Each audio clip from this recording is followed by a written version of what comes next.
All right, welcome to Off and On the Clock. And let me tell you guys, this is an incredible week to scroll the F up for the best plays. Today on the show, none of this gal brain tomfoolery. No, we're hitting you with the best plays, and then we're going to build some pick'ems. Forget the Scorchers. No, we're throwing in some insurance this week. Strap on the condoms. It's time for Off and On the Clock with Pete Overzet in the Badge Bros.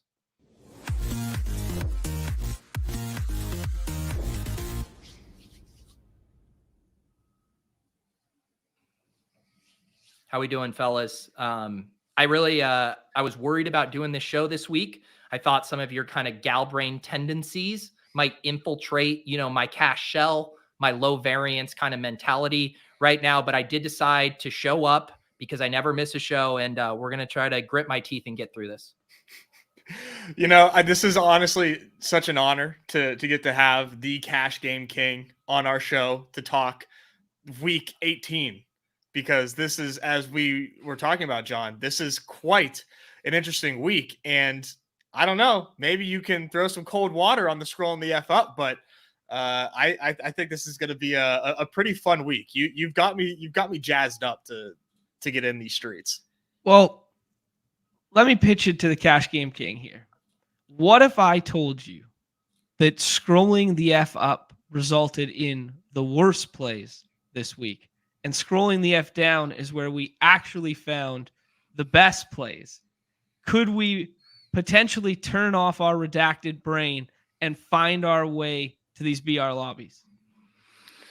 Before I answer that, I do need 3 more for a double doink. We got a long way to go to fill this one, guys. I hear you, John. I do think some of the pure top running back plays this week, it's not reflected in their ADP. And so if that's what you're talking about, where the market is just misunderstanding who the best plays are. But the thing is, John, it's like, I don't want to encourage people to scroll down for them. I want them to set their ranks with the best plays and then scroll up for them. That's kind of where I'm at. So this is a ranks thing now. So the Cash Game pivot on UD site here is that we set our ranks. Those are the best plays, and we never deviate from said ranks. Correct. And it's why I have a massive bag of Jordan Mason in the double doink right now. Oh, man. So are we team Mason over Elijah Mitchell now that we got the Elijah Mitchell kind of cold water news today? Yes. And for me, that's great. I like the clarity. For you kind of GPP bros, it sucks because that murkiness was probably something you could exploit. Yeah, because their ADPs were side by side. They were. And a lot of people, don't think Elijah Mitchell is RB2 in this San Francisco backfield. I think they kind of just told us that he is. And, that it's more of a health thing, and obviously there's nothing to play for them. But now that he's back, I mean, we saw Jordan Mason take the back seat. So this is going to be just unleashed Jordan Mason, which should be pretty fun. Regardless of who the starters are for the San Francisco offensive line, give me the starting running back for a Coach Shanahan offense against another team's backups. Like, this should be pretty damn fun. I'm not gonna lie. I mean, he's my highest owned in the GPP stuff right now, and I imagine he's the highest owned in the cash stuff here. Just speaking to the overlap in player pool on our site versus the other site. Yeah. Also, I don't want to skip around too much, but we do need to talk about Nez sending me a head-to-head for the Saturday only slate on Underdog. Do you care to speak on what happened there, Nez? You did take Najee Harris at the 3-4 turn at least. Yeah, you can save those boards. Those will stay on your phone, which is really nice. To be quite honest, I was not trying to catch you slipping. I would never do that. I have so much respect for you as a cash game king. I would never do that. What happened is I saw my marketing brain kicked in and I saw a great opportunity to pump some UD links and didn't even think about what contest I was creating a private 2-man draft for. I just thought this would be fantastic. You know what? Here's the meta change. We're playing Underdog head to head. And I didn't even think twice about what I was playing, but it felt so good to be able to take 3 Steelers in a 2-person sit and go. I'm sitting here looking at this doubtful tag next to my Zay Flowers in our head-to-head, and I'm not feeling great about it. I'll tell you that. Your swap options are probably not fantastic, I would imagine. Yeah, if you ask me a question, I sound distracted. It's because I'm setting my swap ranks for the Saturday only head-to-head slate. Grinding that $4. Pete, what has gone into your process this week comparing double doink versus BR? Usually, are you worried about the ownership? Are you worried about getting too exploitative with your ranking system? What has played into to your mantra this week? Honestly, I've just been disappointed in the underdog player pool. The lack of liquidity in the double doink streets right now. We're at only 20% on a Friday afternoon. I'll literally just sit in this lobby all day waiting for my friends to come try to turn $5 into like $9.50 or whatever it is. And it's been heartbreaking to me. And it's like, what are you guys doing? You're all doing like these playoff drafts where like 2 of you are going to win.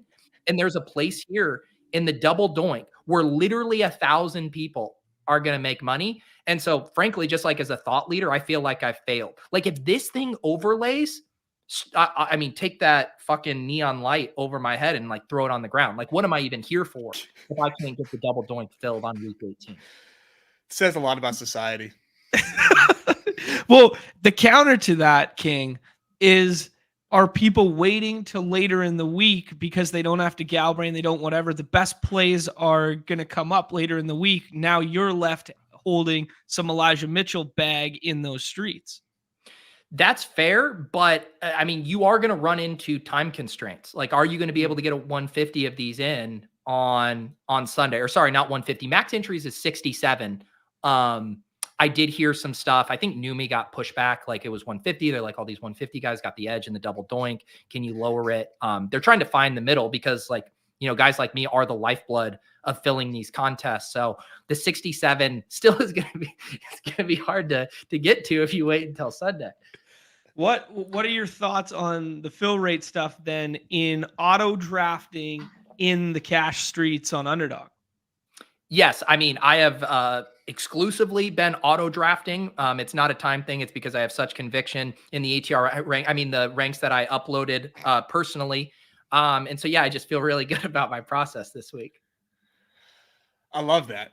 It says a lot. It says a lot about how you choose to play. And, this is inspiring for people. I want to ask you guys about a question here. I'm sitting here looking at my ranks, and I was just talking about this with Cardi. Like a big decision point is what you do with the 101. And there's legit differences in opinion right now. Cardi is on team Justin Jefferson, team Dome Boner, and you'll go look at ETRs, other projection systems. They're on team CeeDee Lamb here. CeeDee Lamb does have the higher ADP. Where are you guys at on the 101 this week? I'm team Jefferson. Oh, I think we've seen enough from Nick Mullins that he's just going to go out there and play a little Jay Cutler YOLO ball. I do suffer from debilitating sweatsuit boner as well when it comes to the dome. I'm about it. I think there's a real clean path here to, Cowboys being up 28-0 at half and then just going CeeDee Lamb, plays 60% of snaps on the day. Yeah. For me, I am CeeDee Lamb 101. I just don't think it's going to take that much for CeeDee Lamb to pay off this price tag, especially when we have the ambiguity that we have on this slate. If there's any worries about Lamb sitting, I think he's going to give you a nice cash line score before he does end up sitting.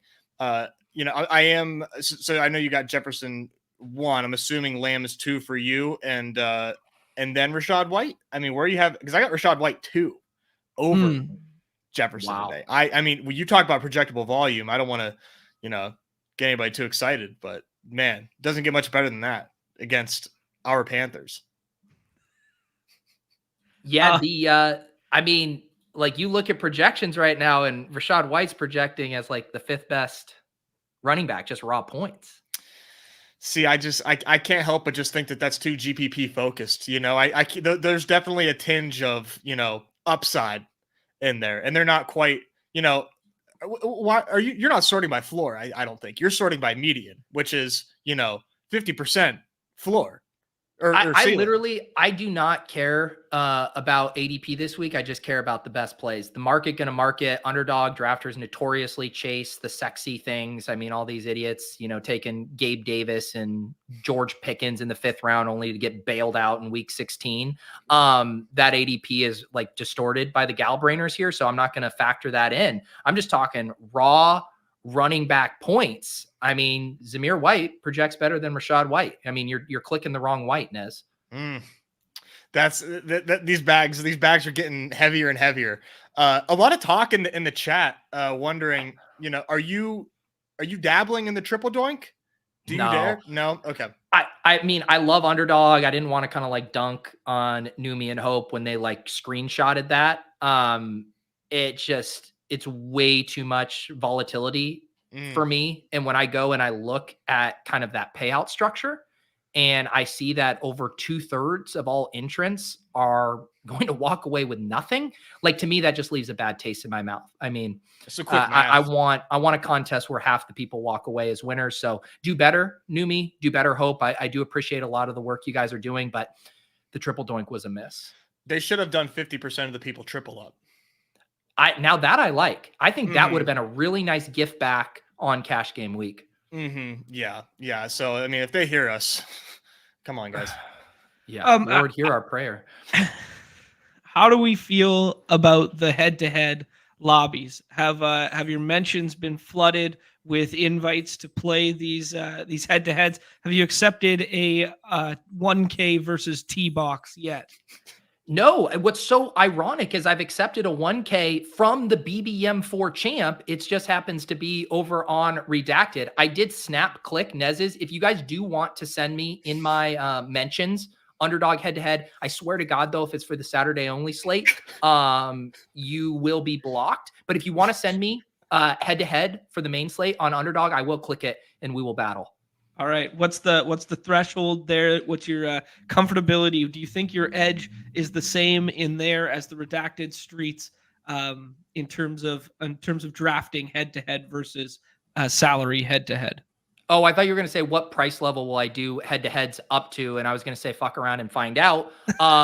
But yeah, I'm very comfortable. It's a bummer because the 2-person drafts for the main slate stop at 50. Once you get up to the 100 and 500, those do turn into 3-person. So yeah, you can send me. It looks like anywhere from 3, 5, 10, 15, 25, 50 if you want to battle in the head-to-head streets.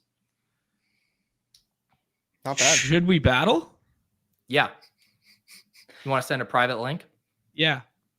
This feels like, let me see here. Actually, why don't you send the private link? I'll get the stream set up. Hold on one sec.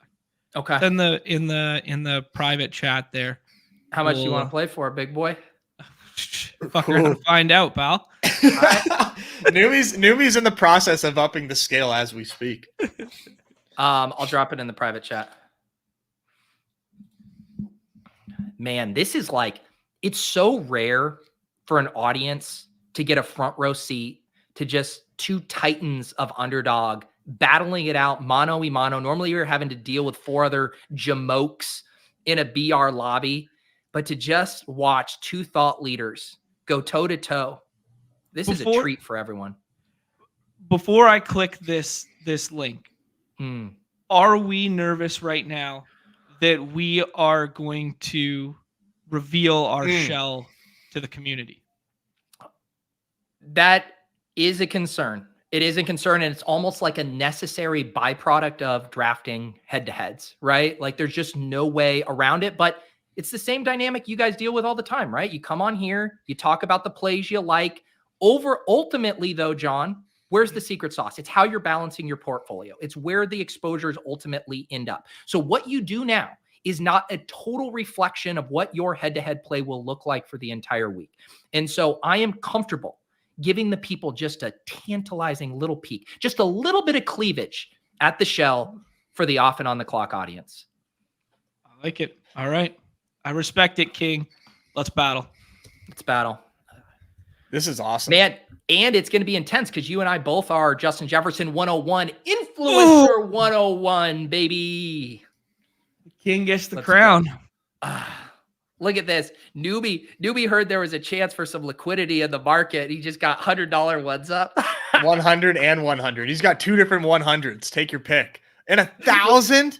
1,000? Okay. 1,000 for a head-to-head. Baby. Let's go. Amin is you're gonna get a message from Amin here soon, I think. I love when you get to 1,000, you really start to ask yourself, John, do I actually like Jordan Mason this much? This is like Tyson versus Holyfield right now. I feel blessed. Oh man.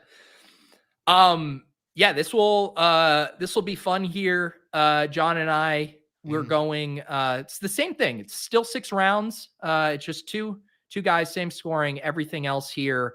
I will be selecting Justin Jefferson 101. Ball in your court, John. I think CeeDee Lamb could score enough in a head-to-head that he could still be viable here. I'm going to go ahead and take CeeDee Lamb. I think Nez wants me to take Rachaad White, but I believe in the floors. I believe in the floor models. That leads me to scrolling the F down because I don't have my ranks in here. He would be my next ranked wide receiver, Devontae Adams. Devontae Adams for me this week. I'm going to put those two together. Wow. That is, I'm surprised you didn't take one of the quarterbacks there. It's certainly surprising. I am going to take Jalen Hurts here. Does project slightly better than Dak Prescott, and it opens you up to having to deal with a potential stacking scenario here, which is very, very fascinating. I'm going to lock up Jalen Hurts, and there are not too many high-end options here.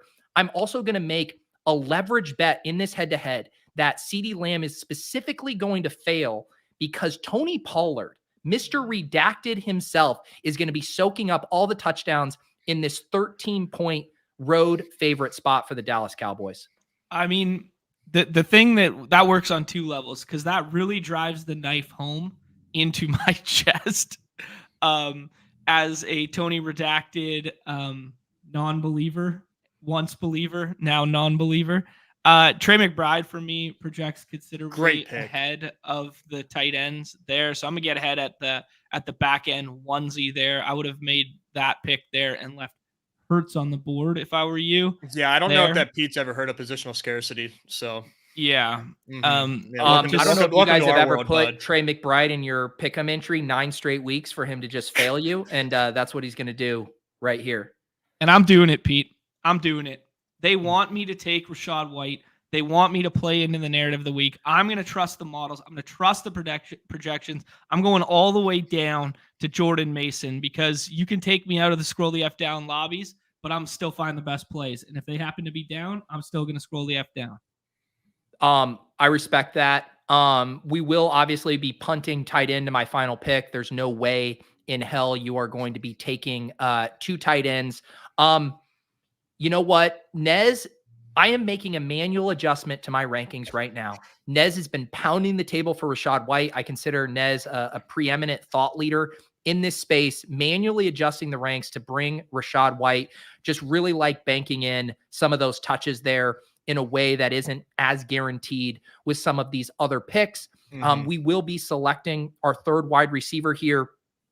And I feel absolutely disgusting stacking up Jalen Hurts with AJ Brown. So we will be taking Amon-Ra St. Brown here to kind of smooth out the risk that a stack, presents in a head-to-head like this. And this is where the true brainers of this platform versus those in the redacted cash game streets get a leg up here, because I am going to go ahead and take your stack partner here and leverage against you while still stacking my own quarterback, whom I project to be quarterback 1 this week over said Jalen Hurts there. So I'm going to get a little stack leverage, and I'm going to get a little what we call double bubble in the cash game underdog streets here by soaking up some of those AJ Brown points of yours. The hilarious thing is this team looks like all of the teams John's been drafting in BR this week. They are. This is this BR shell, just in the head to head. Had a pretty tough decision here. The projections would say to go to Sam Laporta, but I don't want to introduce any kind of correlation, with my other picks here. And I'm going to go with Evan Ingram, who has been just a total target monster. This whole Christian Kirk coming back thing, just a total false flag operation. He's not going to be there. Evan Ingram is going to do his best David Njoku impression here, and I'm going to take down John Warner. No, Zay Jones too could play in your favor there if you don't get that one either. Yep. Yeah. I was just gonna say, what did the projected points come out here? This is kind of always tells the ultimate story to me. Where can we see on here? Or is that just on the app? I think I'm projected for 85.4. You're 81.9. I mean, as a neutral observer here, John made the ultimate mistake. You never put a wide receiver in your flex in a cash lineup. Never, ever. It doesn't matter if it's AJ Brown was good. Like week 4. Guys, I introduced another wrinkle to the equation. The lever that I pulled was in fact leverage over against that Jalen Hurts. The tush pushes have to come to an end eventually, and the alpha dominant receiver in that core without Devonta Smith this week, where are all those points going to funnel through? Well, they're certainly not getting thrown to De'Aaron Swift anymore. All those Hurts points are funneling through AJ Brown. That's the thesis. They're definitely not going to De'Aaron Swift, that's for sure. It's like, what? And I will say this, I'm a cocky guy. I'm very confident in my play.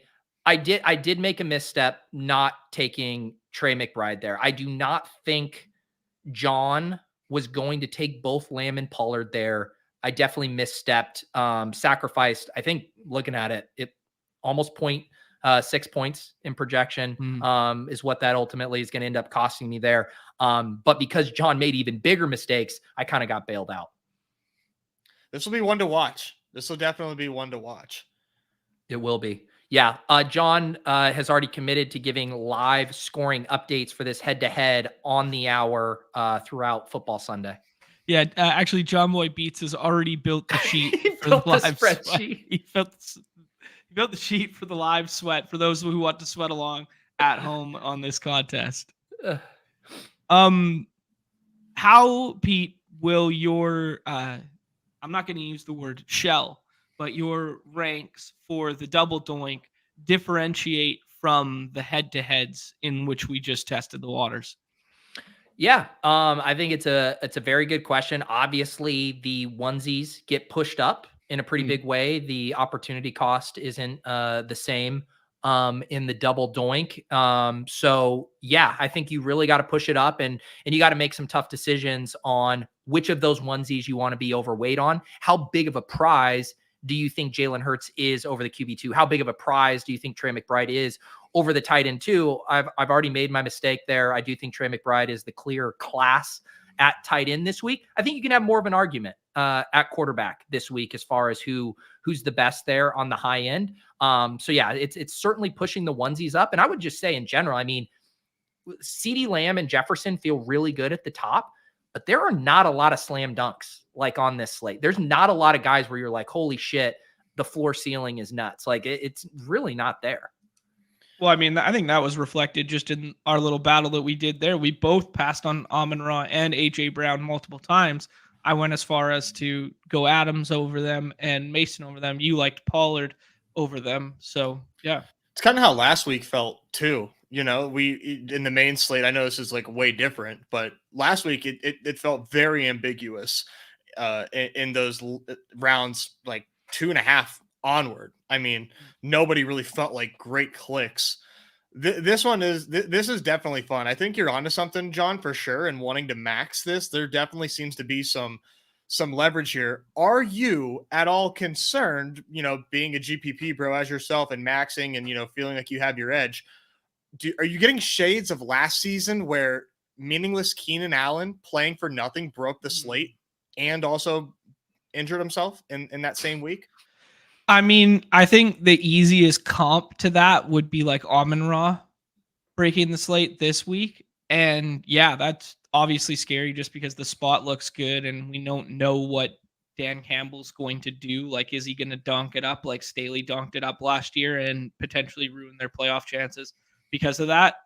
Yeah. So yes, definitely worried about the Amon-Ra potential there, but I got him buried in my ranks and I'm sticking to it. That's the variance I'm going to eat. That's a good comp, or a good prediction about the Lions, because I could see it going either way. I do think Dan Campbell, I love the way that the Lions are coached, where they play old school but make decisions that are new school, where they run a lot, but they're very aggressive on fourth and 2-point conversions, as we saw. I hope that Campbell does the right thing and keeps these guys fresh, but he also seems like the type that wants to like get them battle tested going in. So that's a pretty good one there. Pete, how does yeah, go ahead, John. Oh, sorry. I was going to ask how that factors into to the ranks for you, the incentives and how much like you think certain teams are going to play. Have you X'd out just teams from your player pool entirely or games from your player pool entirely?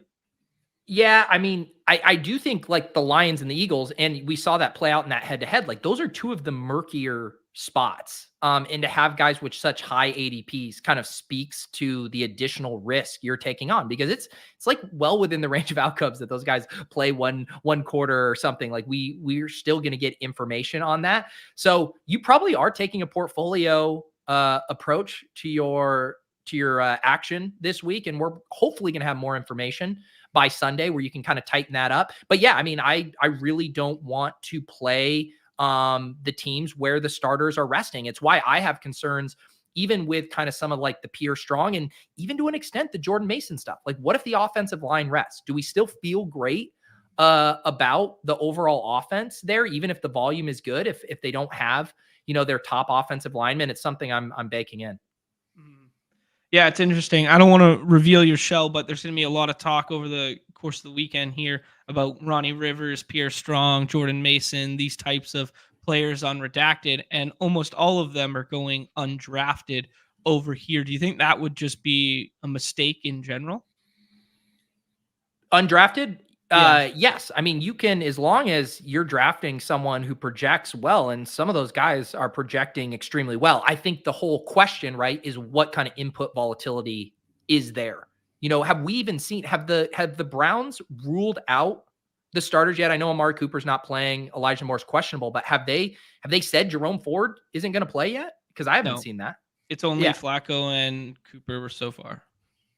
So then the question for you, right, is like, how much do you want to try to load up on that dynamic until it gets more clear? The thing is like these days, look at last week, man. Isaiah Pacheco, because we didn't have him in until the very end, like even once that was established, people were so anchored to that ADP, he was still barely getting drafted.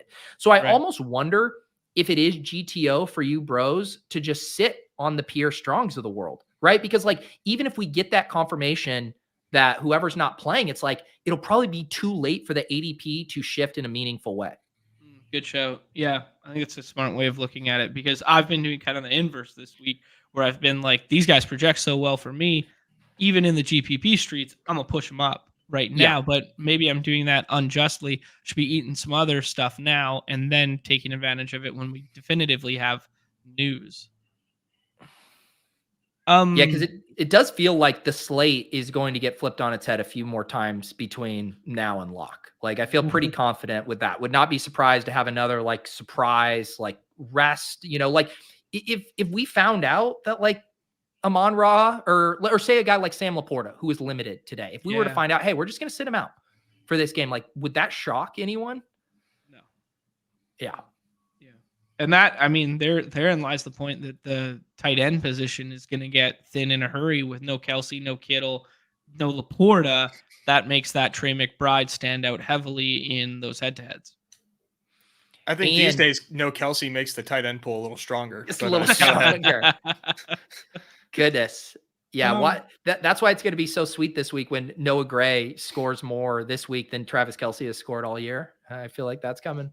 Paul, speaking to the liquidity in the pool here, is saying this is why you save your doink bullets. Are you afraid, Pete, that maybe you have overextended your early doinkage here? You know what? I've kind of treated, similar to how I played that godforsaken top heavy tournament Best Ball Mania. It's just by necessity, it's spread out over the course of the summer. When the double doink opened up, Neumy and Hope put out the bat signal. I hopped in there and I've just been consistently drafting because I think of these mini specific draft windows I've been able to get in the double doink with practice news, the ADP landscape shifting. So I personally like to allocate my double doink play over 6 days and really kind of smooth out that ADP shifts. But if you want to exploit kind of the double doink field and push your information edge on me, then yeah, pile in on Sunday morning when you got max info. That's I can't tell you're dumb for doing that. All right. We just got a little bit of a news dump here. Kadarius Toney and Rashi Rice ruled out Nez's boy there. Did we open up a potential ADP free square here with a Richie James? Richie James, maybe is Justin Ross in play for us as well? Is he on the active squad? Yeah, little something there. No, I do think that like Kelsey's like almost certainly going to sit. Yeah, Noah Gray's going to feast, right? Like Ooh. there's just no way that it's not Noah Gray season. Is Clay still in the chat? He to is. Say he the just skies said are gray. He just said There it's he his is. week. Yeah, there you go. The skies are MF and gray, as he would say. Another situation that I don't know if you guys have a read on yet is the Rams backfield. Probably no Kyron, right? I mean that feels very. It's already out. It's already out. Yeah. Okay, got you. Thank you. Is it? I know you're a big Ronnie Rivers guy, are you not, John? A little bit. I mean, I Ronnie like Bell. You like Ronnie Bell? That's right. I like Ronnie Bell, yeah. But I liked Ronnie Rivers a little bit more than the crowd liked Zach Evans to start the year. I do think there is a chance that they give Zach Evans like some looks in this game. Also, obviously, still have Royce Freeman there, so I'm not crazy to be like I like the Jordan Mason spot more than the Ronnie Rivers spot. How about that? That's yes, fair. For sure. And like we've kind of seen the Rams kind of tip their hand when Kyron was out, right? As much as we know McVay likes a one-back bell cow, we've also seen him not try to put like a square peg in a round hole. And, Royce Freeman and Darrell Henderson were pretty evenly splitting work when they were out. So I would not be shocked to see Ronnie Rivers in a timeshare. And then you kind of like, I'm looking at the utilization report over at Fantasy Life, and like he's getting a little bit of routes. His targets have been pretty low, but there's not like in one direction that you can hang your hat on a lot. Like if you could say, oh, this guy's going to get 15 carries in goal line work, or oh, holy cow, he's going to get all of the pass catching work. I just don't know with Ronnie Rivers if you can feel confident about either of those things with his skill set. Yeah, that's a good show. Yeah, they just like hate Zach Evans. They won't even like let him, just for a little fun in an exhibition game, give this dude some carries. They're just so over him. They regret that pick so much. I'm guessing. Yeah. The way you speak about it, Nez, I think you're regretting some of ours picks over the summer of that variety as well. We were so close. We were so directionally close. accurate. God damn, man. I did end up like stop taking Zach Evans when I was like, oh yeah, Kyron is like a real thing, and then I just like didn't take Kyron. I was like, well, it's Zach Evans or bust for me, and it sure was bust. On the flip side, though, for these receivers or for the Rams, Tutu seems pretty interesting, right? Or do you think he's not going to play either? Because like Demarcus Robinson is like definitively the wide receiver 3 there right now. Wide receiver 2.5. I'll say it. Yeah, I think you're right there. I think Ben Skowronek probably has the path to playing the most, like just the most amount of snaps. And I don't know if you want to start running out, Carson Wentz and Ben Skowronek skinnies and stuff like this, but it's definitely going to introduce some leverage. I would rather go the Sam Darnold, Ronnie Bell route personally. Okay. That's where I'm at. Yeah. It is why, like, I think on a week like this, you don't necessarily have to take on the kind of Ronnie Rivers risk because there are going to be clear situations. Like, I mean, as much as I'm not necessarily fully sold on the Pierre Strong stuff, like they really haven't given another back a single touch outside of them. It's been like Hunt and Ford with a little sprinkling of Pierce Strong. And so if like they rest those two guys, I mean, like it doesn't seem like they trust anyone else. Like Pierce Strong could get the 20 touches there. And I do actually think he has the skill set to catch some balls, get the goal line work. We've seen some juice from him. So I think I would definitely want to like break ties in favor of a guy like Pierce Strong over the murkiness of Ronnie Rivers. We don't even have a fourth Cleveland running back in the app. Yeah. Yeah. I even on the utilization report, I didn't want to misspeak and say they haven't given a single running back another touch, but there's no one even showing up in that utilization. They got John Kelly Jr. on the practice squad. Okay. Yeah. Didn't he used to be on the Rams back in the day? Dude, he's got a dope story. He's like a sick skateboarder. He's he's like Davis, but playing running. Short King Summer, dude. For the win. Yeah, he's got like one of his intro videos from like coming out of college into the league was just like him doing like kick flips and grinding rails and stuff. And he's like, this is my oasis. This is my real sport. I just play football to like pay the bills and shit. Like that's what he was like. It's pretty cool. That's awesome. Dope. Yeah. Did you guys ever skate? I skated for like a long time. Does Tech Decks count? Yeah. Oh, little dude. Finger skate, baby. Yeah. Little like back of the classroom, like in the corner with them, grinding like the little inside lip of the desk. Yeah. I was a poser. I wore a lot of Etnies sneakers. I had some Spitfire t-shirts. Oh, yeah. Yeah, I was hitting really up the Zoomies at the mall to get your outfit. Yeah. But I was a total poser. I couldn't even get an ollie off the ground, bro. They got a pretty new mall, like just kind of like the last couple of years here, and Nikki and I did some like post. Oh, you guys finally got malls in Canada? Oh yeah, they just developed them. They just developed them. And this new mall, it's like it's your prototypical like big ass mall, and that's not like normal for like here. Anyways, they got like the Bass Pro, they got all this sort of stuff, and then they got the West 49. Do you guys have West 49? It's the same. No. It's like a big like it's like Zoomies but for like gear or whatever, and they got a big indoor park built into the mall in the back of the store. Wow. So it's like store at the front and then park at the back, and like my 15-year-old heart was like, Nikki, we gotta go in here. Went all the way to the back, and I just watched them skate for like to the point where she was just like, okay, I'm gonna like leave, go to a couple shops, and like come back and get you. And I was like the kid that gets like dropped off at the store, so like the adults can shop. But it was pretty dope. Awesome. Yeah. Should we run a double doink here, and then I don't know how the Cash Game King feels about pick'ems and or playoff contests. Are those on the radar for the King this week? Definitely interested in some pick'ems with insurance. Would be my only caveat. If you guys want to do a playoff draft, is there a double doink for the playoffs? There, I'm afraid there is not. The 65,000 enter, 32,500 get their money back playoff structure. Take some notes. They're a little top heavy there. John, how about this? Could I meet you? Are there any of these playoff tournaments where 3 of 6 advance out of round 1? Ooh, that's a good question. And I did see shout out to the team for adding some of those advance rate info on the actual card, so you don't have to go into the rules anymore. That was some feedback in the Deposit Kingdom BadgeBros channel that was quickly added to the site. So shout out there.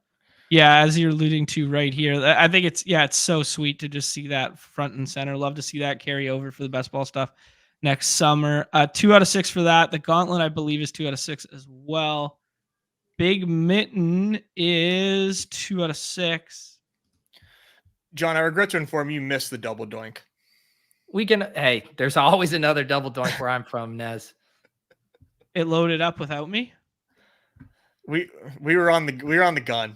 And there's double doink overflow. So, eat your heart out. Let's go. Let's doink it up. Yeah, I mean, look, if you guys want to do a playoff draft, I'll probably be more in the mindset for it next week. I'm happy to kind of be the peanut gallery. But I'm just not mentally there, guys. I'm not mentally there. I respect it. You can always help us advance out of our pod. out of round one. That's what I will be there. Like you guys will be trying to like draft Cavante Turpin, and I'll be like, how about we just take Kyron Williams? You could really use that in these streets. All right, let's turn this $5 into $10 on the good old platform here. I've seen Eagles in all my double doink lineups. Love to see Eagles getting out here in the double doink streets. He's flush with best ball cash, and then now is jumping in the golf and the BR streets this week. I've noticed that. You like it. You love to see it. Hopefully Mies here catches this falling knife of CD Lamb for us, so we can go ahead and take number 1 wide receiver Justin Jefferson. The old falling up knife is CD Lamb this week. Catching the rising knife, as it's colloquially known as. I'm looking at another. I'm looking the at new my meta. ranks. There the it is. New meta Wow. is sweeping the nation. This is double doink influencing in real time. I was gonna say, Two thought leaders come out, say Justin Jefferson clear 101, and then boom, ADP shift in the double doink landscape. Have we flipped the ADP on its head? Yeah. James Conner going 104. Wow. The streets are waking up. Dude, just complete aside. That one-handed catch that James Conner had last week was so sick. Dude's got it. He's still got it. I loved his post-game interview too. He's like, we don't got a shot at the playoffs, but I don't care. We just came out here, executed our game plan. Yeah. James Conner. Talk about another guy with a great story, man. Oh, yeah. Yeah. They should have retained him in Pittsburgh. It's such a shame. Good old now we're Pittsburgh left with Najee effing Harris. Such bullshit. James Conner is like if you mash up Jalen Warren and Najee Harris together, and then you only have to play one running back. That is so good. That's exactly who he is, too. And that's what he was there, too. Like 85% of snaps and stuff. Whoa, Jalen Hurts. The floor comes all the way back to us at the 11. Should we just go ahead and lock in this $10 as is? Wow. Yeah, go ahead and just like count that. Go ahead. The guys are they're just trying to give away their $5 at a time here. The thing with the James Conner thing, whenever he stepped into the Le'Veon Bell role, that turned me into like a big running backs don't matter nerd for a season there, and I regret that period of my life. I don't want you to have to reveal the ranks here, but I'm Trey McBride, and we lock up the onesies here. Yes. All right. I mean, I do think some of these wide receivers up in this range are very nice. Olave, I think, is a pretty strong pick this week, but still the opportunity cost isn't super massive compared to at the onesie. Yep, fully agree there. Care to reveal who your tight end 2 is? Is it Evan Ingram? Are we getting ahead of the narrative on the Zay and the Kirk false flags there and just locking him in at tight end 2 there? Or are you going to F around with some of those Q tags, the Laportas, the Ferguson, etc.? Well, I didn't F around with it in our head-to-head. Part of it was I had an ARSB and didn't want both those guys. But yeah, I think you can make a pretty strong case to put, Ingram. I think Ferguson is in play too. Like if you are buying the thesis that, hey, the Cowboys are still going to hang a big total here, I think Ferguson has been a big part of their passing game success this year. And then if you want to get into the kind of redacted streets, like you could start talking about the Gerald Everetts of the world, who's going to see a massive target share in that game. So yeah, I mean, I'm starting to get a little spooked on Laporta. I don't know if he's going to be a big part of my double doink plan this week. All right. The interesting one that you bring up with the Everett there is he's basically not getting drafted at all here. Speaking of redacted streets, he's still sitting on the board at 23 for us. Is this the slam dunk pick of all slam dunk picks? Who's Slam this? it. Oh, Pollard. Yeah. Mm-hmm. We like Pollard over Brees this week. Look at those box scores, dude. Wait, when you can lock up that 5.4 points in a double doink, you do it, Nez. Like I wonder if there's a rivals. They didn't have any rivals up last night. I was doing some homework. There should be a rivals with Redacted and Dowdle, and it would probably be like so close. Plus 18.5. They don't even have any. They're scared. I think with the half point PPR, the Brees enthusiasm against the Patriots is just a little not as enticing here. Is there any interest in Puka playing half a game, playing for the incentives, or are we pushing up Jamar Chase? Are we pushing up someone else? They're just gonna get Puka what it's his 28 yards, and then he's gonna be done. Yeah, I think Chase is fine. They're 7-point favorites. They seem to be. They seem to be playing everybody there. So. Yeah, I mean, if that game somehow gets out of hand one way or the other, I could see them kind of like resting him in the second half. But no T. Higgins there, and Brown's going to be resting defensive starters. I do like getting to the Bengals this week. Get a little Browning and Chase stack at the back end there if you're playing the GPP stuff, or just Chase as one-off in these feels pretty good. Yeah, I mean, the only thing there is a flaccid dome boner. That's your only thing that you get a little worried about. Here, let me pull up the weather. Looking at Sunday, it's going to be 37 in Cincinnati. Can you convert that to Celsius one in Cleveland? So I can understand, please? Which one is this in? It's the same thing. It's in Cleveland. Yeah, they're like a block and a half apart. They're a block and a half apart. All right, yeah, there's going to be some flurries in Cleveland. Oh, or it's in Cincy. I lied to you. I'm sorry, Pete.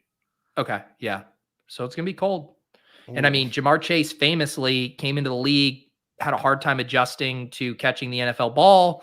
Ball's a little colder, might have time adjusting to that. I mean, this is like when you're in the double doink streets, you need to start thinking about all of these micro edges. That's a good point. He was reliant on the white stripe on the football to catch said football, though. A little bit of snow puts a little white on the ball. Now he can see it a little bit better. Oh, so this could actually be a positive. Like his brain gets transported, and it's almost the nostalgia game. Like, oh, there's the college ball. Okay. Yeah. And Jake Browning, only a quarterback who was ever good in college. So, I like that. Always one step ahead, John Warner. Are you guys into? I'm really into like Chris Olave this week in a must-win game against the Falcons. Do you feel like he's mispriced? 18 ADP for me. I've got him up in like the first round, but maybe I'm just. He's in the shell conversation for me. Oh. I mean, I'm not gonna. Why would you, send a head-to-head to the cow if you can get the milk for free? But I mean, he's in the conversation.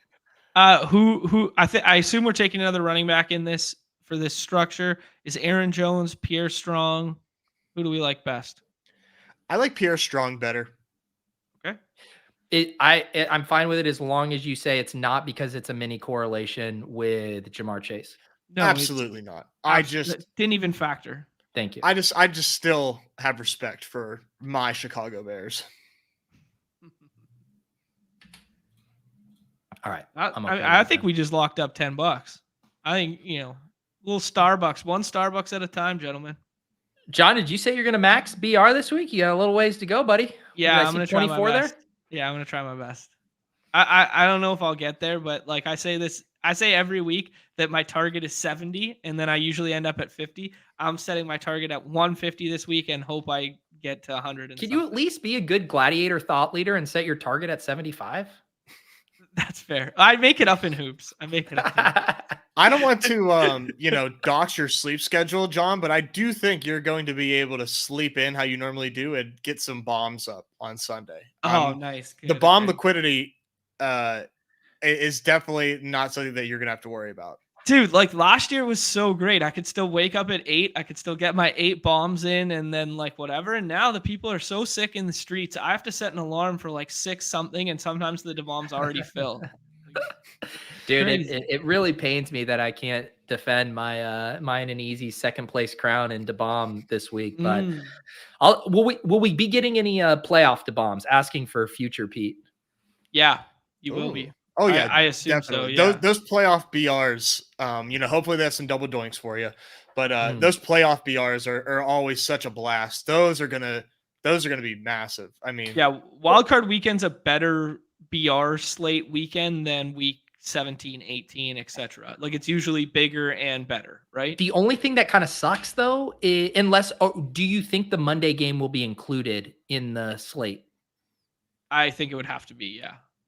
Okay. As long as it is, like then it's pretty exciting. Like, because then we're still getting, what do we get then? Is it 6 games? Yeah. It's 2-3-1, I think, this year. It used to always be 3-3, right? Yeah. Yes, I it's remember it as. it's 2-3-1. So yeah, Yeah. that's the question for me. Are we going to get all 6 on the main slate over 3 days? I think so. I think they'll do like a lock at Saturday for like the main, and then just treat it like Thanksgiving, where then you have like the sides and Yes. and the 4 game contests after that. So Neumy and Hope will take care of us for sure. Cool. Yeah, I think if you have a how would you guys actually that's a good question. How would you do if you don't want to run a 2-gamer just for Saturday? How would you run that? Would you do 2 plus Monday? Or would you just run it as a 2-gamer? Or would you do like 2 plus the morning? And then once that fills, you could do afternoon plus following morning plus middle game. So you could progressively knock off a game when you pair the 3 games. I would only pair it with the other games. I wouldn't do Saturday on its own. Just because you can make such a massive slate with those Saturday games with that. So like when that lock, like just make that put all that liquidity into a massive weekend long slate as opposed to chopping it up. No, but my point is once that have a really big one Sunday only. Okay. So you guys wouldn't F around with like a primetime Palooza that was like Saturday afternoon plus Sunday morning. Those aren't my like favorite types. Okay. So you're talking to the wrong guy. Okay. Because I think you guys do either. I think you guys are right. Like I think you do 6 all as one big unit, and then you just do 4 as the next slate. Right? So include the Monday with the Sunday? I think so. Me too.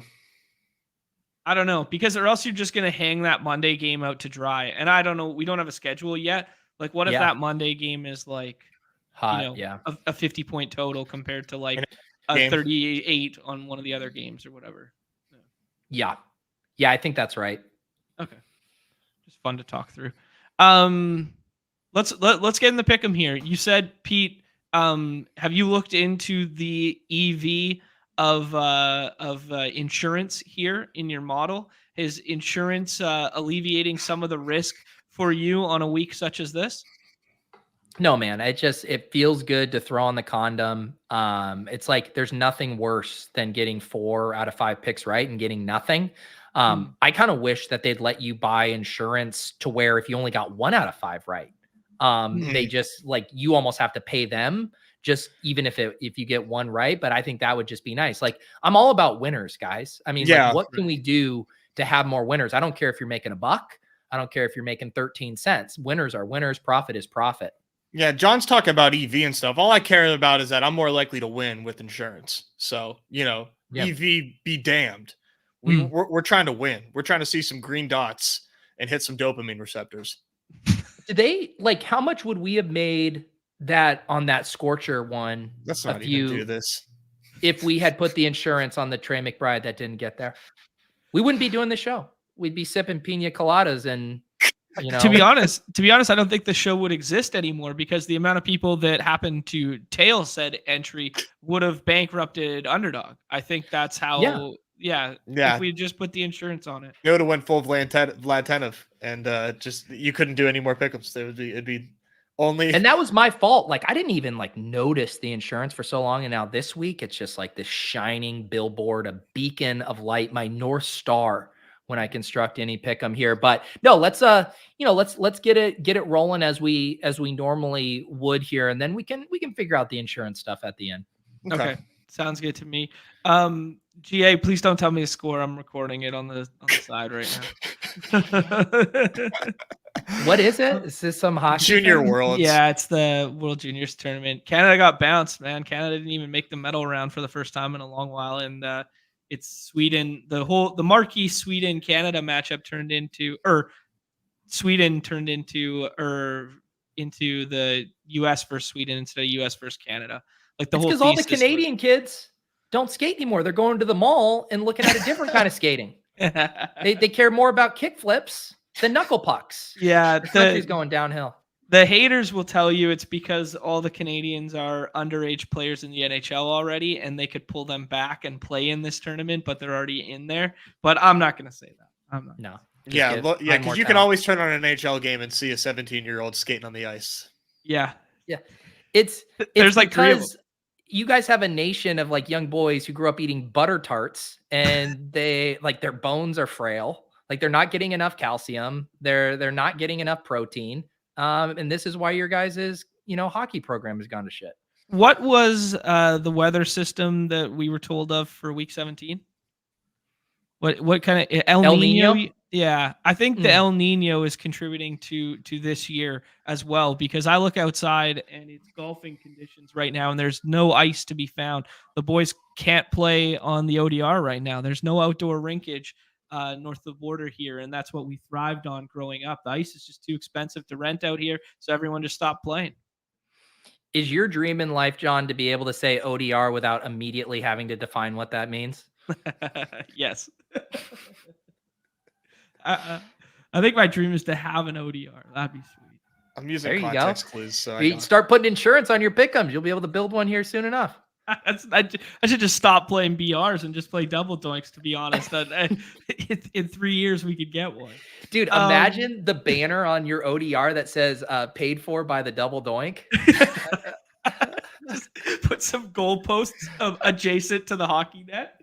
Yeah. Who are some of our favorite plays to go to in the pickup streets thus far, gentlemen? I kind of said it earlier, but I definitely think Olave is just oh man, you want to talk about a cozy floor. He's gonna cook in this game.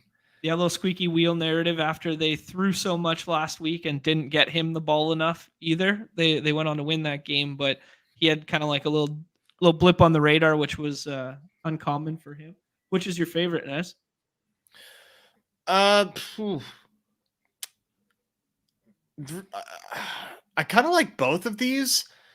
Receptions, I do think is interesting, just because I do think they are going to be. I think this is going to be a close game, and I like Olave against these Falcons. DJ Moore last week had a really. I think he was guarded by AJ Terrell, and they were playing like man to man, and they just couldn't cover him.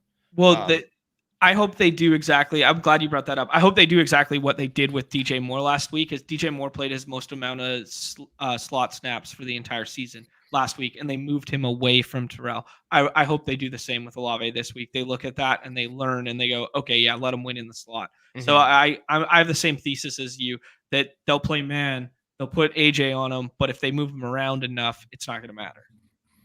Right. And so for me, Olave is definitely my contribution to this entry. Yeah. So I guess the question is, which way do you want to go? I mean, he had the one spike target week in 16. He had those 13 targets. But other than that, like his targets have been a little lower, like 6.58. It makes me kind of want to go more receiving yards than receptions with him. Okay. Yeah. Like ADOT's still been pretty good. The thing about Olave is if he gets the receptions, he's 100% getting the receiving. But if he gets the receiving, he's not 100% getting the reception. Exactly. Yeah. Okay. I like the Olave one. We alluded to Justin Jefferson is our 101. Should we take a peek? They're only giving us 90 receiving yards. They're giving us no other options. Is that too high for our liking to make it part of our core? Let me see. I'm curious. I just because Cardi's so bullish on Jefferson, I'm gonna want to pull up and see what he exactly has Jefferson projected for yardage wise. But my guess is it's over that. He's gonna run the. I mean, if you want to build the Cardi shell right now, it's 100% gonna be Jefferson, Olave, Adams right here. Well, yeah, I mean, I just looked. He hasn't projected for 113 yards, so he would be slamming the higher. And it's not just a dome boner. He's got Tyreek Hill just as a reference point for 118 this week. So yeah, I mean that 113. I'm happy to ride with Jefferson in this spot. Let's do it for Neumy. Ooh. I like that one. Dare we tempt fate with the what do you win when you win by going the Pierre Strong, the Mason or Jordan Mason, the Ronnie Rivers route? Are they going to have any of those up? I don't know. Is that too much volatility to consider? Yeah, I just would doubt that they would have those backfields up. Okay. Yeah. Yeah. You guys are right. Adams only a spice option, no yardage option yet. Doesn't or feel catch like a spice week, guys. Doesn't feel like a spice week. No, too spicy for your palate, because there is a very, very interesting spice that I saw when I was doing some homework. Okay. All right. Maybe we save it for an allspice. I mean, I won't be tailing, but I understand you guys need to donk off money somewhere.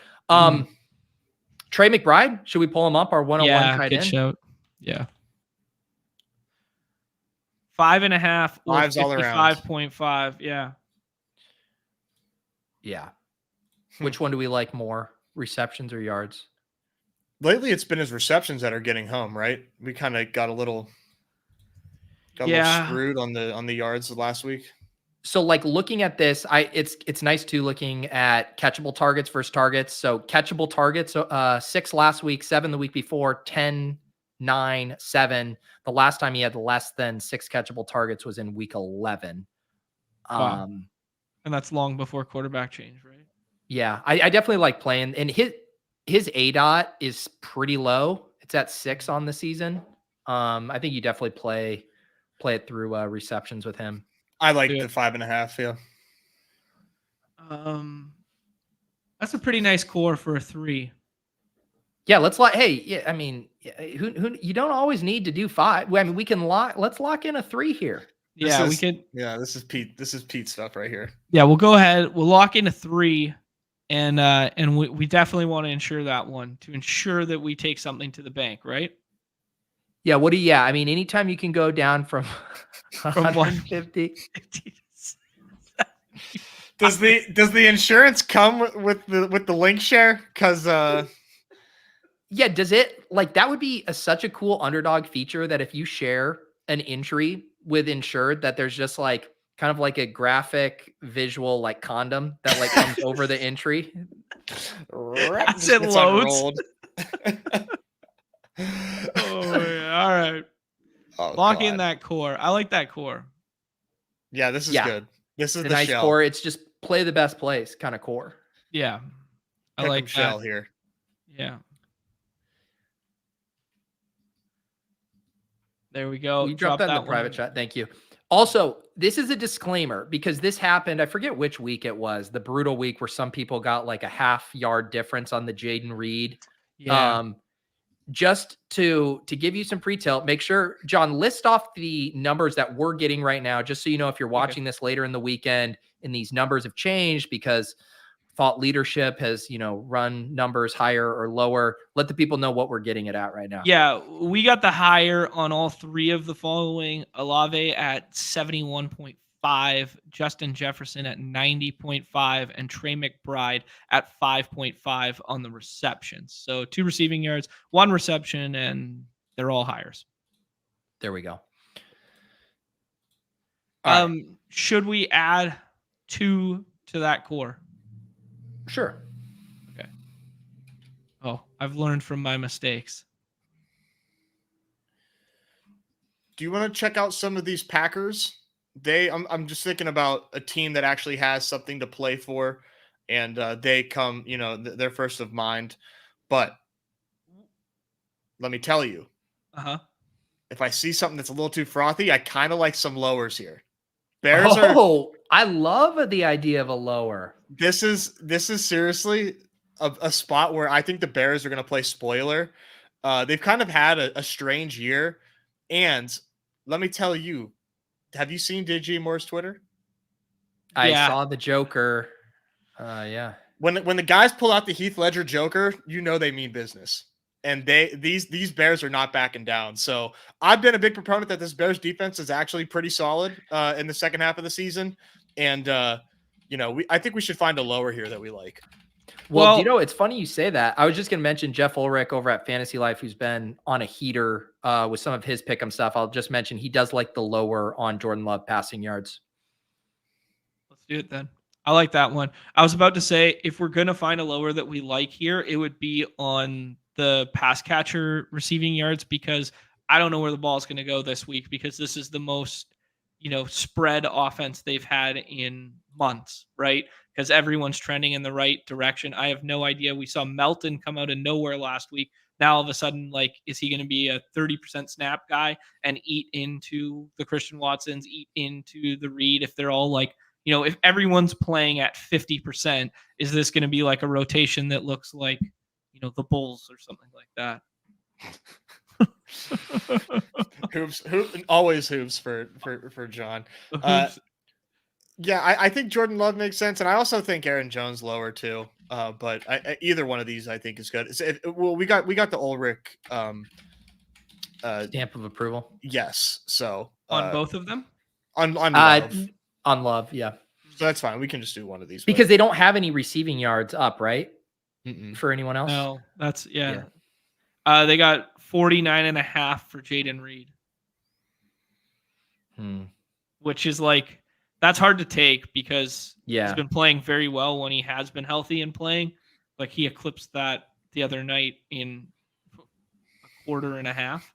I think we can just raw dog it with Love lower. Okay. Trying to think of another spot to go. Zamir White? Zamir White. Yeah, do they have him up? I don't know. That might be a good one that they.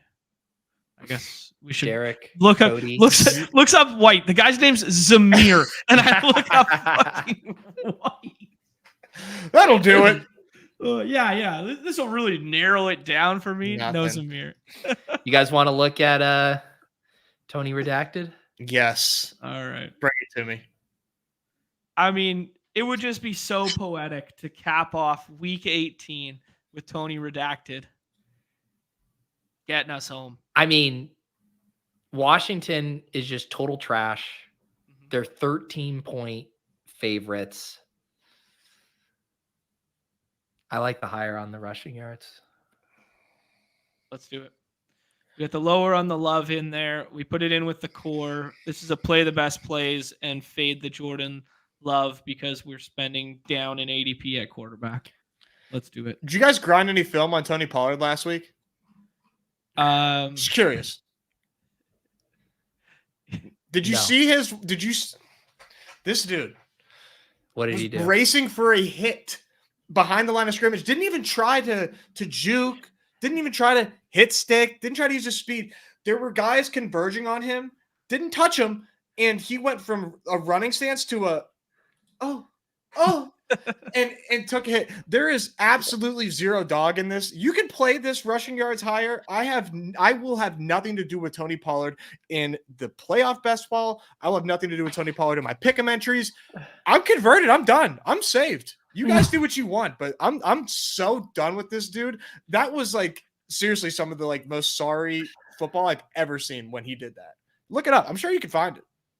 I'm not sure I want to find it now. I'm gonna find it for you. Oh man. Cardi's got him for 81 yards. Oh my. All right. Rushing yards. Let's do it. Rico was inactive last week. I think he's back this week though. Just for what it's worth. Yeah. It's worth something in a game where they're favored by 13 and Tony Pollard sucks. And here's the thing, if Nez's thesis is correct, they probably need to rest Rico, and then you just kind of give your backup running back 25 plus touches in a meaningless game. They've been resting Rico all season for this moment. John, drop us the link here. Mm-hmm.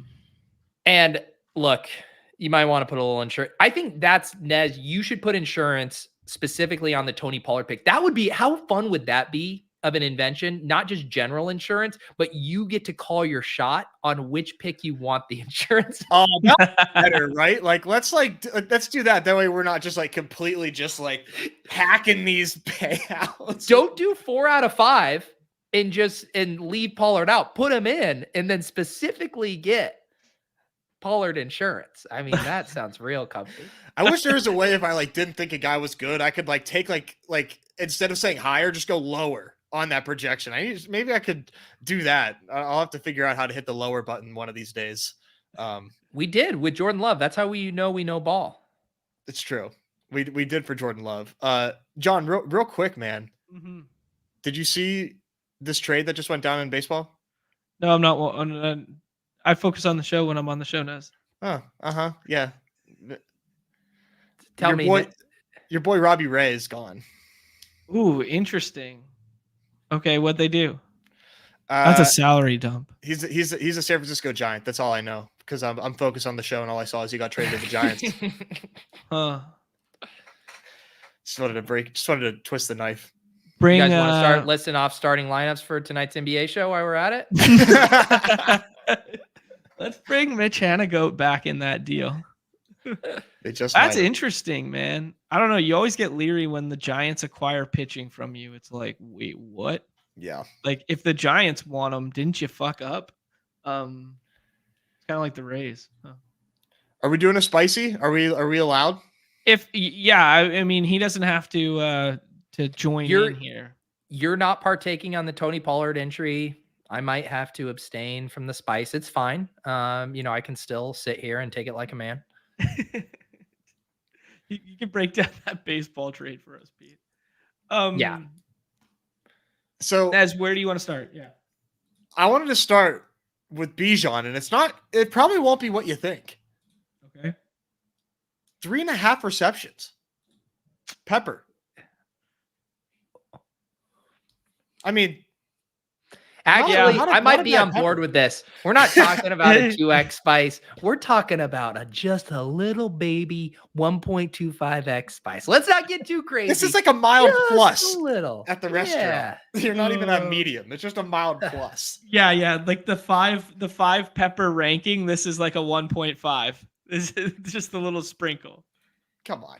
All right. I mean, did they see enough from Algier taking one to the house for 70 yards last week for him to take some of this pass catching role away from Bijan? Is that how Arthur Smith thinks? No, what Arthur Smith thinks is he's like a little too in tune with the fantasy community. You think he doesn't know there's no fantasy football other than DF? All he knows is managed. He's not that deep in the weeds, but he knows that fantasy leagues are over. And now is the time where he can unleash Bijan because he doesn't want to feed into the fantasy frenzy. This is definitely Bijan's season. I do, in fact, now own this pen in which you just sold me. You're welcome. You're welcome. That was the only non-TD spice that I saw that really jumped out. I feel like just thematically, it would be a bummer not to end the season getting rugged by Arthur Smith just one last time. We all deserve this. So it's a great place to start. Just for all time's sake, because he's certainly not going to be there next season. Yeah. Well, when you watch Tyler Algier take one of his checkdowns 65 yards to the house, we'll all think, well, directionally accurate. It could have been a Bijan reception. That could have been just one little reception for Bijan. There is no Jamar Chase anywhere. They're shook this week. What about Adams? Yeah, I like that. Are we doing strictly main slate? Let's do it. Yeah, let's try to. Damn it. I mean, okay. Why? Fine. What do you like? Well, there's a team that does play on Saturday. They don't control their destiny, but they need to win to get into the playoffs. They're kind of emerging. They've got this new quarterback in the saddle, playing against a division rival that is playing their backups. Are you making this pick from your childhood bedroom or are you back in Texas? I mean, Najee Harris spice. Come on, guys. Oh my God. Nez really is just trying to absolutely tank this. Did they offer enough insurance to cover every single pick? Can you insure every single pick in the slip? This is seriously, This is it. I don't know what if I can't convince you that this new look Steelers against the Ravens backups aren't going to absolutely smash, I can't help you. Have fun staying poor. Has there ever been a least spicy spice 'em up pick 'em as 1.25, 1.25, 1.25 to start? I Like, love this it. is- The con. I mean, what are they going to give us, a 22x on our 5-leg instead of 20? There we go. We're almost there. We're almost there. We're this like, is epitome of condom spice. this is how you should be building your spices. This is like, yo, we're going Buffalo Wild Wings. Like, yo, I'm really gonna push the envelope tonight. Give me that mild honey hot. Like, That was actually my singer's name in my man, I'm really butchering this. In my Spice Girls cover band, Condom Spice. there you go. Took me a while to get there. you still got there. I didn't know where you were going with that, so that was you still got home. I stumbled on the delivery. Scaredy spice. Yeah. All right. Who else? Let me see here. Who else do we like scoring a tutty this week? I love how you type in touchdowns. You don't get it. You put in TDs. Come on, man. Learn platform. What about? Do we have? I think Nico's Is there a interesting. DK Metcalf? Ooh, let's check out DK. Because I do think like either or with Ken Walker, something with picking on this Cardinals. We haven't really hit on that spot too much when we were talking. They didn't really come up in cash game head-to-heads, but I mean, it's an awesome spot for the Seahawks. Okay. They got a lot to play for. This game has a 47.5 total, 3-point faves. You got 1.5s on each of the non-DK Metcalf, and you got 1.25 on the DK Metcalf. Yeah, I'm not entirely opposed to Lockett, but I feel like the theme of this entry is just a little bit of spice, but not too much. Not too spicy. Oh my! We just lost the Bijan one. What is going on? Neumy? Tear it down. Tear it down. All right, put it in. Foundational Maybe piece of maybe the if we core. refresh, Neumy will come to his senses.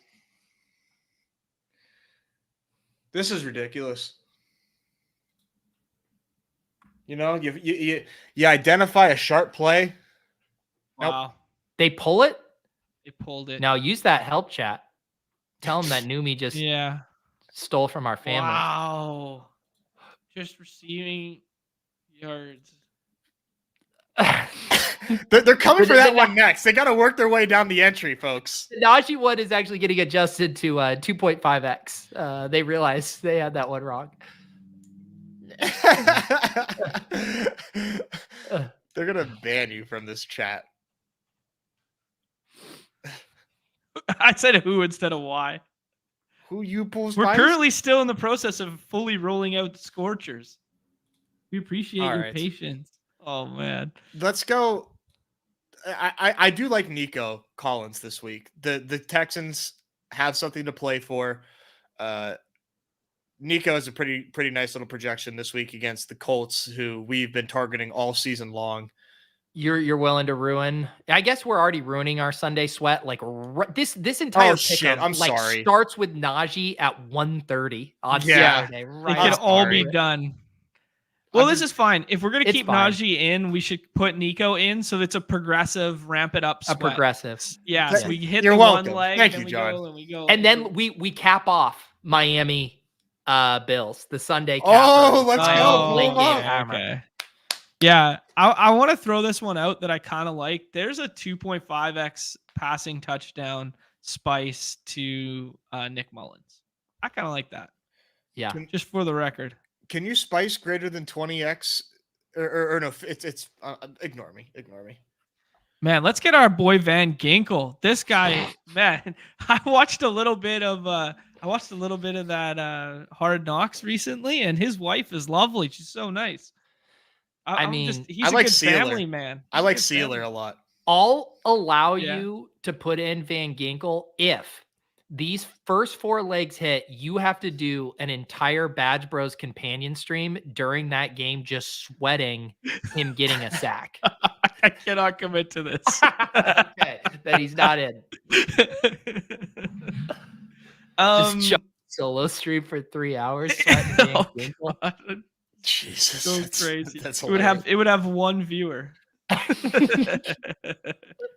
Did you guys see the golf sim one though? The 36 hours? No. Is this what you were at? No, well, last night we just by happenstance went to a golf sim last night.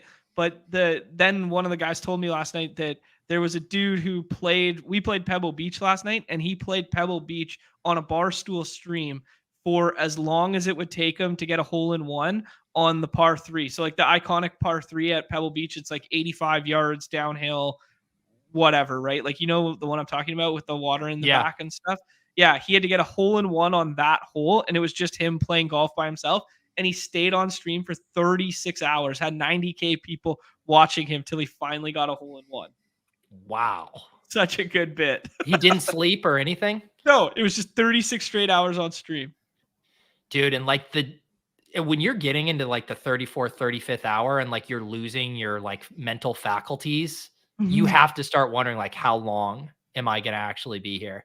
Right. Golf sims. I think sims are ruining the game of golf, man. Like the edge is just completely gone. I actually had more fun playing sim golf than real golf last night, because it's like you just go from like you gotta walk. Your beer sitting down, but then you also get to see every single dude shoot. Like normally when you're golfing, you're like so spread out, right? Like, anyways. Do we have any good? Most of the spices I had seen were on the Bills. Okay, we gotta go to the Bills side. Yeah, because it's like Tyreek. They're not. Is there Do they anything on even have an Diggs? agent?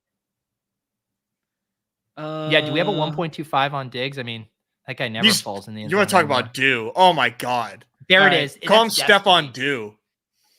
So that gets us up to a 61. A 61. But if you insure that, you can find yourself the 30.5.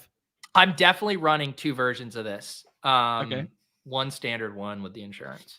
Do insured first, John, because I want to see what it looks like when you share it. No, I don't want the insured one. Put it for $1. All right, send it to me. I'll share my screen and show everyone what it looks like when you insure this bad boy. Okay, here. Oh, I'll do it for $1. Okay, wait. Insured $1. What do you want me to do? How's it going to differ? What do you mean? I just want to. We wanted to see if if it says anything on there. When you share an insured entry, does it like come with like? No, it hides that you're a cash game king when you send it. Oh, that's awesome. I need to start putting in these entries for $1 and sharing these to people. Like, I got confidence interval 100 on this. Listen, that would make you a fake tout. I would never do a bit. I would never lie to you guys. I'm running this 2 ways. One of them I'm running insured. I don't want anyone crying when it's like, oh, 4 of these hit, but 1, and like we're so close. No, I'm gonna be over here celebrating because I'm insuring mine. You do what you want, but just don't come complaining to me when Stephon Diggs is the only one not to score a TD on Sunday night. God, that'd be so funny. We really need this we need the insured to hit for the bit so bad. Okay, so I'm going to add those 5. There we go. Why is it not giving you the spice on that? I think you got to refresh. It's a display issue. Oh, it's just like if you accept a spice one. Yeah, it's not going to show, but when you actually place the entry, it will show. Yeah, now it shows. All right, perfect. Beautiful. Man, this feels good. Should have been doing this all along. I like the progressive sweat there. Yeah, you're welcome for that. That's fun. The insurance is so bad on this. You get 4 correct, it's a 6x. It's 4 for 6. Yeah. People love it, man. Hey, a wise man once told me, profit is profit, Profit is profit. People love it. 7.6 X if the insurance play smacks. Oh man. Okay, here we go. Some Rob's getting in on the Van Ginkel sweat there. Love to see it. Oh, Adam's saying that he did sleep on the stream. Okay. Jeez. 36 2,000 strokes in 36 hours. That doesn't seem that crazy. I mean, he probably got. Dude, that's a lot of swinging. I mean, you got to put a real life swing into that. I'm sure his obliques were sore as hell. Right. Like, have you gotten to the point in your guys' life where you overstate your athletic ability in your head like greatly? Oh yeah. Okay. Like, and what, like, I mean, I played basketball against you, so I kind of know what you mean. But could you expand on that? It was a slick court, Pete. It really was. I was way more worried about one of us just eating shit out there than anything else. I was worried about Neumy dying. All right, so I had to take my foot off the gas a little bit. No, I just mean like with things you don't routinely do that you think you could do. Like, you know, so like I saw, you know, let's go back to Bales and the push-up challenge or whatever. Like I tried to do it alongside him when he was like doing it in the middle of COVID. And I was like, I can fucking do this. And like, obviously I come nowhere close. Like this guy does like the golf swings like that. I'm like, dude, of course I can still do that.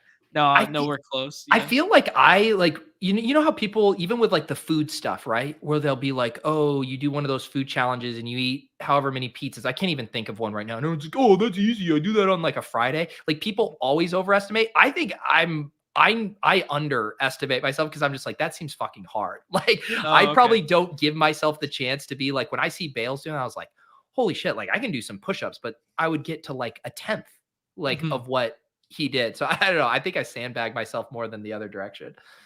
Fair enough. I'm at the point. Humility. I'm at the point in my physical prowess where, like, I like to sleep. This is going somewhere. I like to sleep on my back. Okay. And we've got this thick ass duvet cover, right? And so my feet, you know, my size 12 feet, like stick up. And I've got the blanket, on my foot. But it like kind of bent my ankle a certain way. And I woke up and I've been dealing with the sore ankle because of the way I slept on my back from this duvet for like 4 weeks straight. I've had a sore ankle because of the way that I sleep, because of the weight of the duvet on my ankles. Yeah, that was a wake-up call. That was a wake-up call. I'm doing a lot of tibialis work at the gym now, so that way I can fight back against the duvets. I don't know why. Hang on, let me get the right thing here. Charlie and the Chocolate Factory. This is what I had in my head. Why can't I get the right one here? Help me out, John. This is like, for some reason, like you picture yourself laying in the bed. I just pictured the 4 grandparents from Willy Wonka and your feet just like sticking out on the other side here. I don't know why. But Nez, thank you for sharing that. It's nice to have a visual of like, now every time I want to think about, like I've had the question, like, what is it like when Nez sleeps? Like now I have that visual in my head. A back sleeper, one hand on the chest, one hand on the stomach, and we just lucid dream all night. I mean, you got a good routine there, man. You're gonna live forever with that shit. Like I don't know about that stomach and clinch the pillow, and my sleeping pattern's so bad. We never actually told people, like, we tried to let people in on what it was like in Miami, but this is actually the setup for how the 3 of us in Neumy slept. They only gave us 1 room, and it was like this. That's so good. Actually, I gotta ask it. Do you actually lucid dream? Like, have you ever worked on it or like tried some of those like techniques to like learn how to lucid dream? Yeah, we all went through the phase. Oh, yeah. Right. Yeah, I got some JPEGs somewhere that I'll sell in 25 years. Flick the light switch in your dream. That'll certainly work. Like, I did, like, no joke. So like me and my buddies freshman year, like read about it. And the thing that is like legitimate, like I never got to full lucid stuff, but just writing down your dream journal after, like, you then start to remember more. And I think it just like keeps progressing in a way where you become so much more aware of your dreaming. So I did have like a stage where I feel like I broke through some kind of meta threshold where I could like realize I was dreaming, but I never felt like I actually had autonomy to do whatever I wanted in my dream. Unfortunately, I'm going to bed thinking about the slate that I either just won or lost every single night anymore. So my dreams are fucked. That's a perfect way to cap her off.